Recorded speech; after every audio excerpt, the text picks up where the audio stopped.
In this video, we're going to take a look at one of the most massive and deadly achievements of the US Navy.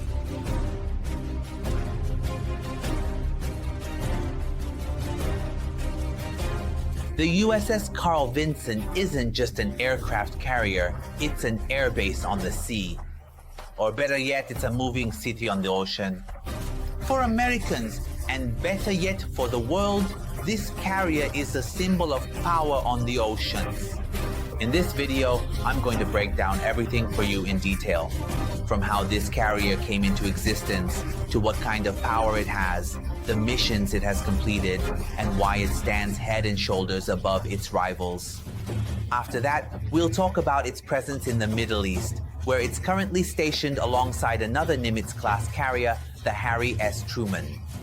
For those who love war scenarios, we've got a special segment just for you. We'll look at two possible scenarios these two carriers could carry out against Iran and examine what we should expect if they decide to use all their equipment to attack Iran.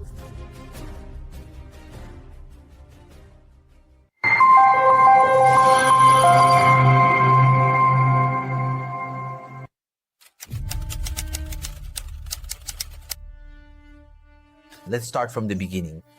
Why is this carrier named Carl Vinson? Carl Vinson was an American politician. He was a congressman from the state of Georgia who made waves in American politics from 1914 to 1965. That is, for more than half a century. This man had a remarkable passion for the Navy, and because of his efforts to strengthen the naval fleet, he earned the title Father of the Two-Ocean Navy. During a period when the United States was establishing itself as a superpower, Carl Vinson pushed forward budgets and programs that transformed the Navy from a simple group into a global powerhouse. Then, in 1974, the Navy decided to build a new aircraft carrier from the Nimitz-class. And what better name than Carl Vinson? The construction of this carrier began at the Newport News Shipbuilding Company in Virginia. On October 11, 1975, the first steel plates were cut, marking the start of its construction. It took 5 years for this giant to be ready. On March 15, 1980, it was launched and officially inaugurated with a grand ceremony. After that, it took 2 years of testing and preparation before it entered service on March 13, 1982. This carrier is the third member of the Nimitz-class, a family of nuclear-powered carriers that still form the backbone of the US Navy. Its construction cost is estimated at around $13 billion, including the equipment and upgrades that were added later. This wasn't just a ship, it was a massive investment in the future.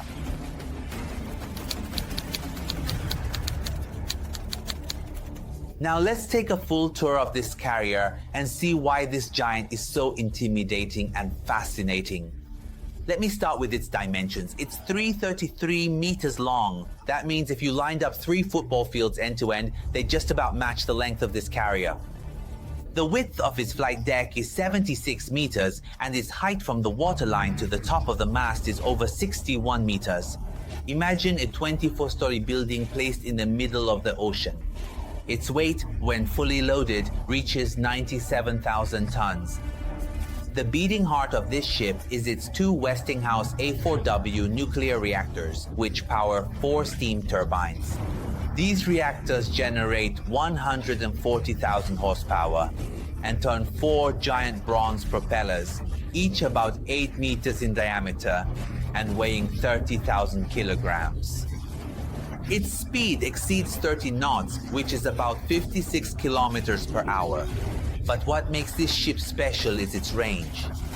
Because it's nuclear powered, it can practically stay at sea forever and only needs to refuel its reactor every 20 to 25 years. This means that no fossil fuel ship can compete with it in terms of endurance. Let's move on to its flight deck, where the magic happens.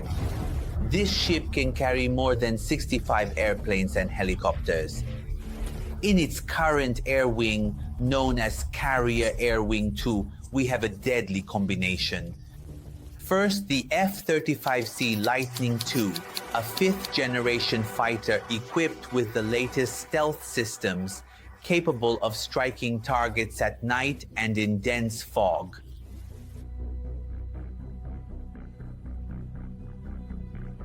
Second, the F-18 Super Hornet,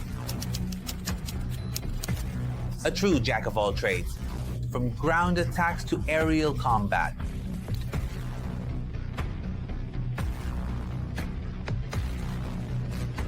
Third, the EA-18G Growler, an aircraft specialized in electronic warfare that jams enemy radars and communications.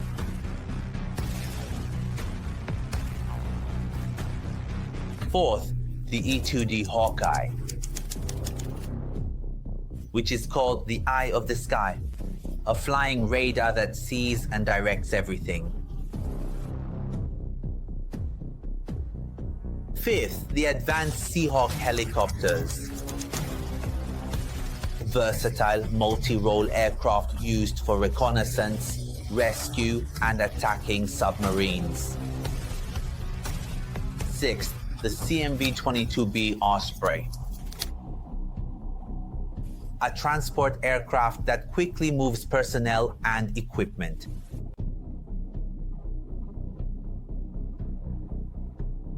This versatility means the Carl Vinson is ready for any mission. From covert operations to full-scale war, its defensive weaponry is also substantial. Sea Sparrow missiles for air defense, the Phalanx CIWS system that shreds missiles and drones in the air like a laser machine gun, and RIM-116 missiles for close-range threats. This carrier has about 5,000 crew members, from sailors to pilots and technicians. Altogether, they keep this floating city alive. But what is the advantage of the Carl Vinson compared to other carriers? Let's make a comparison.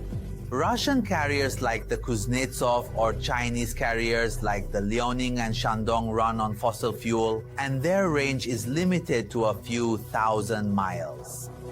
But the Carl Vinson can fight for months without stopping. In terms of aircraft capacity, most are far less than the Carl Vinson. For example, the Shandong can carry a maximum of 50 fighter jets, and its technology doesn't reach the level of the F-35. Or take the French carrier Charles de Gaulle, which is nuclear-powered but can only hold 40 aircraft and is much smaller in size.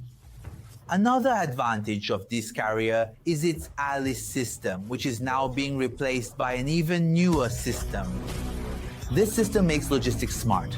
For example, it can predict when and which part of the fighter jets is going to fail. That's something competitors haven't achieved yet. In short, when it comes to power, endurance, and flexibility, the Carl Vinson is in a class of its own.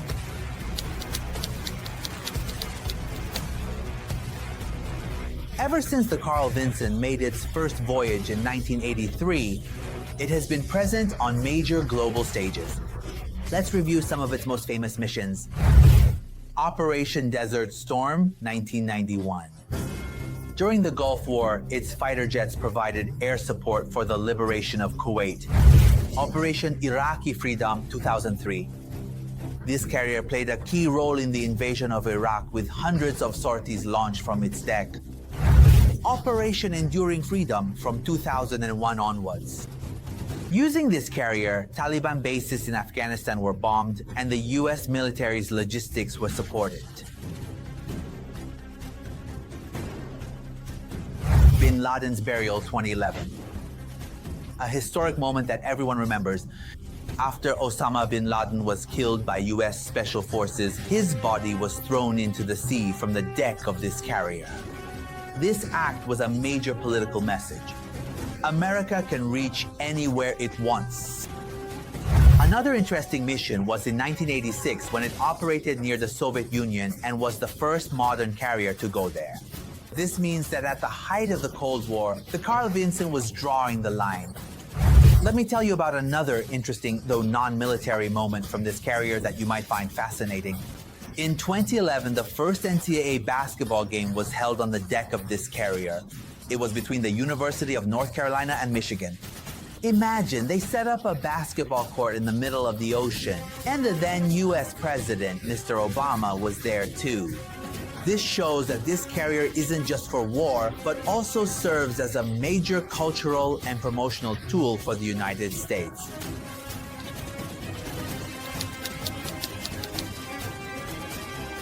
Now let's get to the present.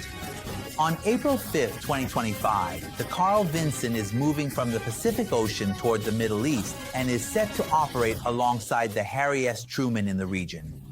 Why has this happened? Let's set the stage a bit. The Middle East has always been a hotspot. Oil, the Strait of Hormuz, Bab el-Mandeb, and political tensions that never seem to end. Since November 2023, the Houthis in Yemen, backed by Iran, have attacked commercial ships in the Red Sea with drones and missiles.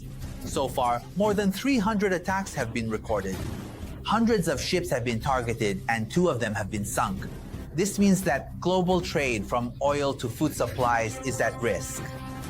At first, the Pentagon sent the USS Carney to be stationed in the Red Sea, aiming to stop the Houthis with its Super Hornets equipped with Stormbreaker bombs. But in March 2025, the USS Carl Vinson was also scheduled to join it. Why? Because the threat isn't just from the Houthis. Iran is testing its new ballistic missiles and drones and has threatened that if the pressure increases, it will close the Strait of Hormuz or attack America's allies like Saudi Arabia and other American bases in the region. This isn't the first time that 2 aircraft carriers have been in the Middle East at the same time. In the fall of 2024, the Lincoln and Roosevelt carriers were together, but this time it's different. The presence of the Carl Vinson is a strong message that the U.S. not only wants to defend, but is also ready to launch an attack if necessary. The Pentagon has said that this deployment is to strengthen stability, deterrence, and to maintain free trade. Because right now, I'm in the Red Sea, and the Carl Vinson, along with its strike group, which includes the cruiser Princeton and the missile destroyers Sterett and Lawrence, is heading toward the Gulf of Oman. These 2 carriers together have formed a massive front that can neutralize any threat.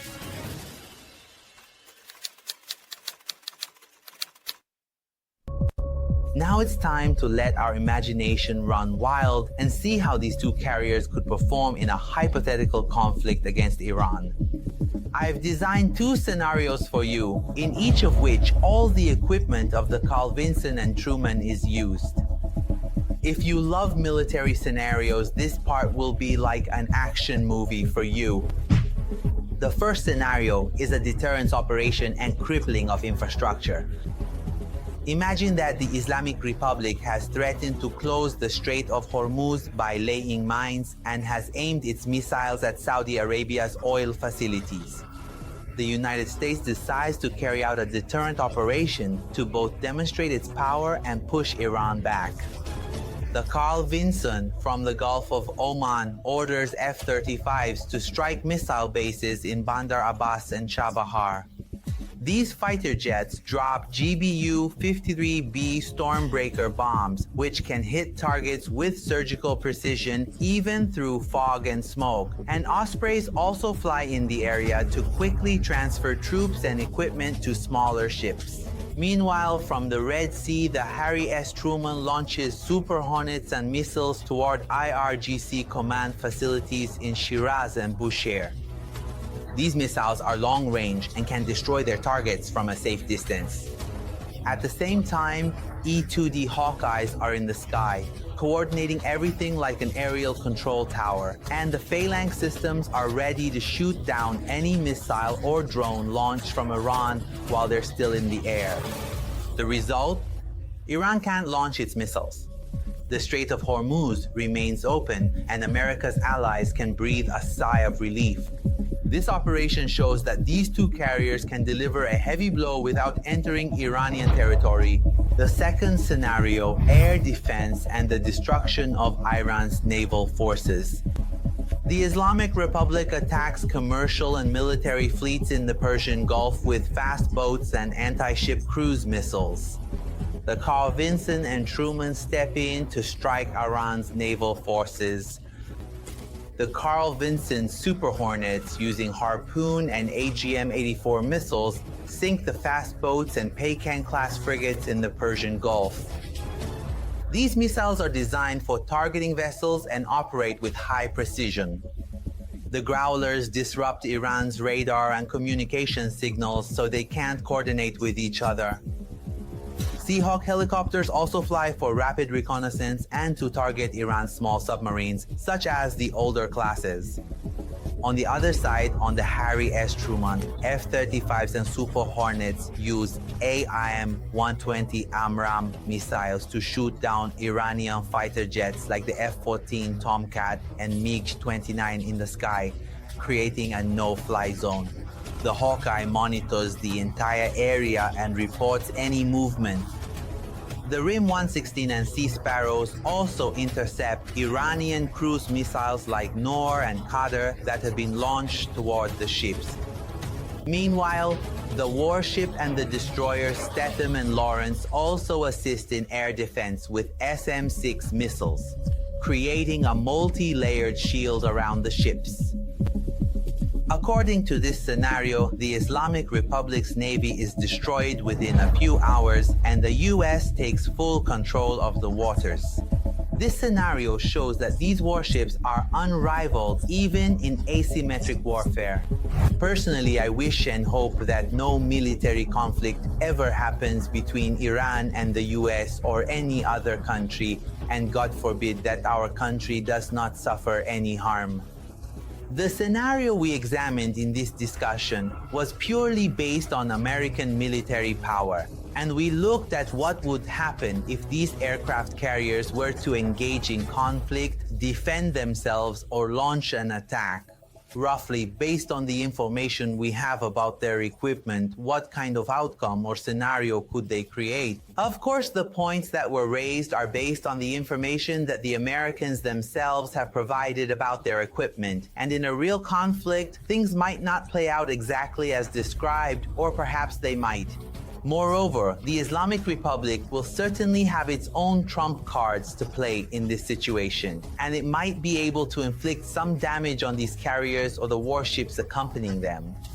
But if you look at it logically, or if you have some knowledge of military equipment, you know that these two powers are simply incomparable. That is, the US Navy and the Navy of the Islamic Republic. And these two simply cannot be compared. Now, maybe in your mind you think that we have up-to-date equipment or plasma magnetic bombs or some strange and unusual missiles that can sink American carriers. That's a different story, and I disagree with you on that. I can't convince you, and you probably can't persuade me that this could actually happen. Ultimately, the purpose of this video was to gather some information about this aircraft carrier, to get more familiar with it, and to see why these carriers are referred to as symbols of American power in the ocean or around the world. But what do you think? In your opinion, if either of the two scenarios I mentioned were to happen, would the outcome be the same as what we discussed in this video or not? Do you believe that the Islamic Republic could possibly sink these carriers, inflict serious damage on them, or even win this war? I read all your comments and will respond to them as much as possible. Until the next video, take care